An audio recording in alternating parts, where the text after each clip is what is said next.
party ready to build a new consensus with all those across the land who share a community of values embodied in these words: family, work, neighborhood, peace, and freedom.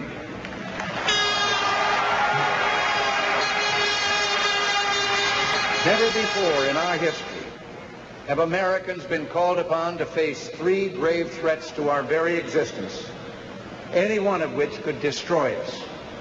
We face a disintegrating economy, a weakened defense, and an energy policy based on the sharing of scarcity.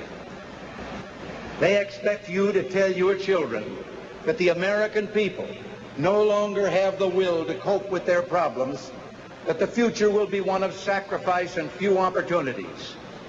My fellow citizens, I utterly reject that view.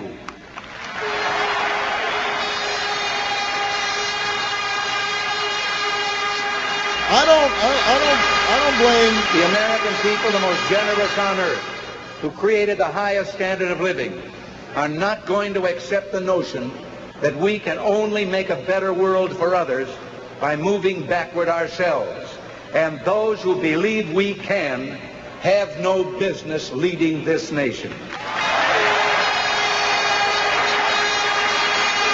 cannot stand by and watch this great country destroy itself under mediocre leadership that drifts from one crisis to the next, eroding our national will and purpose. Trust me, government asks that we concentrate our hopes and dreams on one man, that we trust him to do what's best for us. Well, my view of government places trust not in one person or one party, but in those values that transcend persons and parties.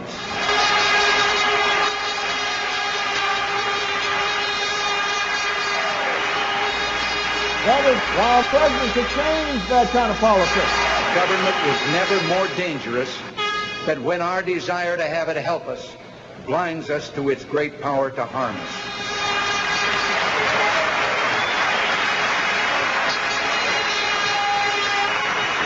You know, the first Republican president once said, while the people retain their virtue and their vigilance, no administration by any extreme of wickedness or folly can seriously injure the government in the short space of 4 years.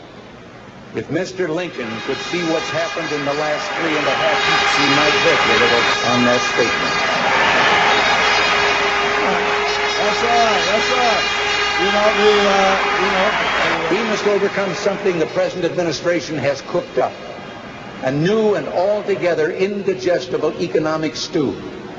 One part inflation, one part high unemployment, one part recession, one part runaway taxes, one part deficit spending, seasoned with an energy crisis. It's an economic stew that has turned the national stomach.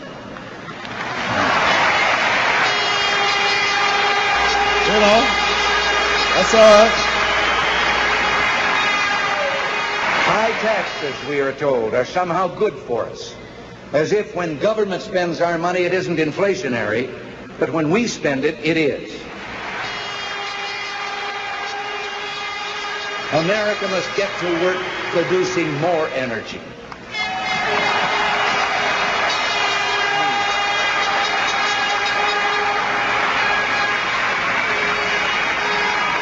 The Republican program for solving economic problems is based on growth and productivity. Large amounts of oil and natural gas lay beneath our land and off our shores untouched because the present administration seems to believe the American people would rather see more regulation, more taxes, and more controls than more energy. Coal offers a great potential. So does nuclear energy produced under rigorous safety standards.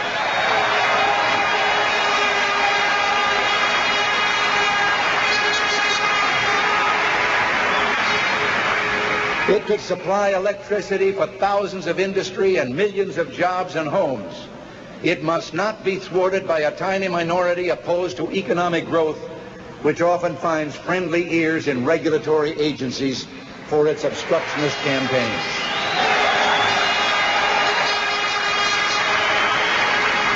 I believe it is clear our federal government is overgrown and overweight. Indeed, it is time our government should go on a diet.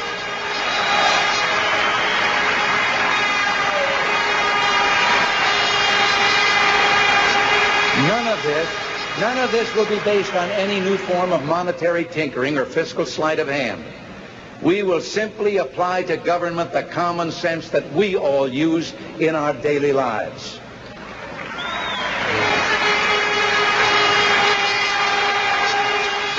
We can't support families unless there are jobs. And we can't have jobs unless the people have both money to invest and the faith to invest it. We're taxing ourselves into economic exhaustion and stagnation, crushing our ability and incentive to save, invest, and produce. This must stop. We must halt this fiscal self-destruction and restore sanity to our economic system.